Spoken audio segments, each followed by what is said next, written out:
அண்ணா பல்கலைக்கழக மாணவி விவகாரம் தொடர்பாக சட்டப்பேரவையில் நேற்று கொண்டுவரப்பட்ட ஒத்திவைப்பு மற்றும் கவன ஈர்ப்பு தீர்மானங்களுக்கு பதிலளித்து முதல்வர் பேசும்போது, யார் அந்த சார் என்பது குறித்து உண்மையாகவே உங்களிடம் ஆதாரம் இருந்தால் சிறப்பு புலனாய்வு குழுவிடம் சென்று அதை கொடுங்கள்.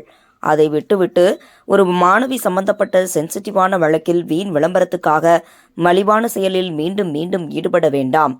பொள்ளாச்சி பாலியல் வன்கொடுமை வழக்கில் அதிமுக ஆட்சி எந்த நடவடிக்கையும் எடுக்கவில்லை. இதுதான் அன்றைய முதல்வர் சார் ஆட்சியில் சட்டம் ஒழுங்கின் லட்சணம். அதேபோன்று இந்த வழக்கு பற்றி பாஜகவினர் பொதுவெளியில் பேசி வருகின்றனர். பாஜக கதைகளை எல்லாம் சொல்லி இந்த அவையின் மாண்பை குறைக்க நான் விரும்பவில்லை.